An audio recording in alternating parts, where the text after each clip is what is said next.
Assalamualaikum warahmatullahi wabarakatuh. Anak-anak ustazah yang soleh dan soleha, marilah kita lanjutkan pelajaran kita.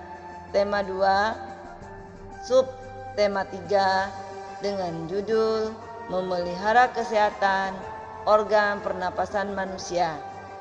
Marilah sebelum belajar kita berdoa terlebih dahulu. Bismillahirrahmanirrahim.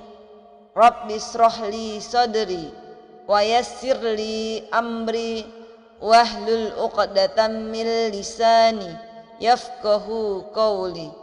Rabbi zidni ilma warzuqni fahma. Amin. Sebelum kita masuk ke materi pembelajaran berikutnya, marilah kita ingat kembali pelajaran minggu lalu tentang informasi. Informasi adalah sekumpulan fakta yang menggambarkan sebuah peristiwa atau kejadian tertentu, di mana tujuannya adalah untuk dapat membuat seseorang mengetahui atau memahami sesuatu hal.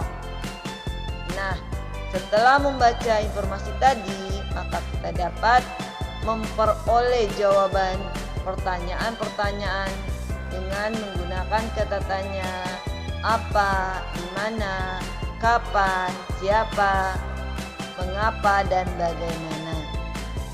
Marilah anak ustazah, kita belajar materi berikutnya. Baiklah anak-anak ustazah, kita lanjutkan tema 2, udara bersih bagi kesehatan. Sub tema 3, memelihara kesehatan organ pernapasan manusia pada muatan bahasa Indonesia. Kompetensi dasar 3.2, mengklarifikasi informasi yang didapat dari buku ke dalam aspek apa, di mana, kapan, siapa, mengapa, dan bagaimana. 4.2, menyajikan hasil klarifikasi informasi yang didapat dari buku yang dikelompokkan dalam aspek apa, di mana, kapan, siapa, mengapa, dan bagaimana menggunakan kosakata baku. Tujuan pembelajaran kita hari ini adalah yang pertama, dengan membaca teks siswa mampu menyebutkan informasi yang terkait dengan pertanyaan apa, di mana, bagaimana, dan mengapa. Yang kedua, dengan mengamati poster, siswa dapat menceritakan kembali tentang cara merawat organ pernapasan pada manusia. Materi pembelajaran yang pertama, menemukan informasi dan kosakata baru dalam teks. Untuk menemukan informasi dalam teks, kita harus mencermati teks tersebut dengan seksama. Setelah mencermati teks, biasanya terdapat kalimat-kalimat tanya yang terkait dengan teks tersebut.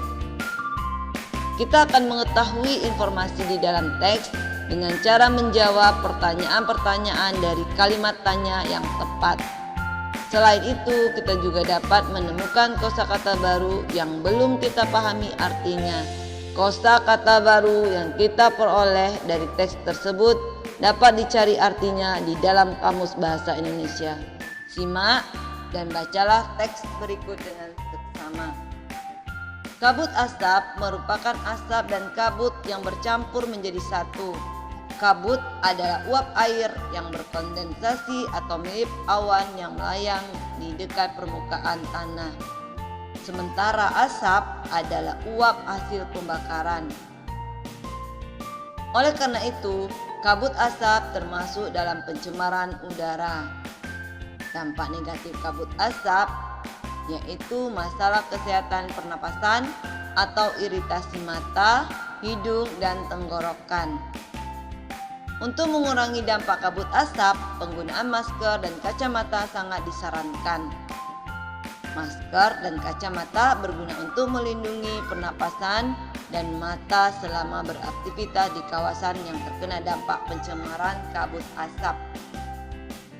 Berdasarkan teks tersebut, kita dapat memperoleh informasi-informasi penting dengan mengajukan kalimat tanya seperti berikut. Kata tanya yang pertama, apa? Pertanyaannya bisa kita ambil dari teks Apa yang dimaksud dengan kabut asap? Jawaban: kabut asap merupakan asap dan kabut yang bercampur menjadi satu. Kata tanya yang kedua, siapa? Siapa saja yang disarankan untuk menggunakan masker dan kacamata saat terjadi kabut asap? Jawabannya bisa kita lihat di teks. Warga yang tinggal di kawasan yang terkena dampak pencemaran kabut asap. Kata tanya yang ketiga, bagaimana cara mengurangi dampak kabut asap bagi pernapasan? Jawabannya, kita dapat menggunakan masker yang berguna untuk melindungi pernapasan. Dari teks di atas kita dapat menemukan beberapa kosakata baru beserta artinya. Yang pertama, kabut. Artinya uap air yang berkondensasi atau mirip awan yang melayang di dekat permukaan tanah. Yang kedua, kondensasi. Artinya perubahan uap air atau benda gas menjadi benda air pada suhu udara di bawah titik embun. Ketiga, asap. Artinya uap hasil pembakaran. Keempat, iritasi, yaitu artinya gangguan. Yang kedua, menceritakan kembali isi teks dalam poster. Informasi yang telah diperoleh dari artikel perlu disampaikan kepada orang lain. Caranya dengan mengolah informasi tersebut agar lebih mudah dipahami. Selain dari artikel, juga dapat menceritakan kembali isi teks dari poster. Ada hal-hal penting yang perlu diperhatikan dalam menceritakan kembali isi teks, antara lain menyampaikan informasi teks dengan bahasa sendiri, menguasai materi dengan mencatat ide-ide pokok, menjelaskan secara terperinci, dan pengucapan harus jelas dengan notasi yang tepat. Yang ketiga, menceritakan kembali isi cerita bergambar. Untuk dapat menceritakan isi teks cerita bergambar, kamu harus membaca keseluruhan gambar secara urut, memahami maksud yang terkandung dalam rangkaian gambar, dan menandai informasi yang terdapat pada ucapan atau tulisan gambar cerita tersebut.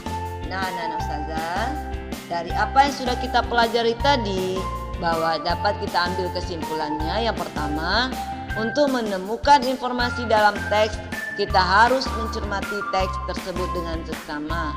Yang kedua, ada hal-hal penting yang perlu diperhatikan dalam menceritakan kembali isi teks. Antara lain, menyampaikan informasi teks dengan bahasa sendiri, menguasai materi dengan mencatat ide-ide pokok, menjelaskan secara terperinci, pengucapan harus jelas dengan notasi yang tepat. Nah, dari apa yang sudah kita pelajari, silakan anak-anak Ustazah buka buku pena 5A pada halaman 127 pada nomor 1 dan 2. Silakan kerjakan di buku tulis. Semoga anak-anak Ustazah mendapatkan nilai yang terbaik. Selamat mengerjakan. Demikianlah pelajaran kita hari ini. Semoga anak-anak Ustazah mendapatkan ilmu yang bermanfaat dan berkah. Mari kita tutup pelajaran ini dengan sama-sama membaca lafaz hamdalah. Alhamdulillahirabbil alamin. Lanjutkan dengan doa penutup majelis. Subhanakallahumma wa bihamdika asyhadu an la ilaha illa anta astaghfiruka wa atubu ilaik. Ustazah akhiri pembelajaran ini. Wassalamualaikum warahmatullahi wabarakatuh.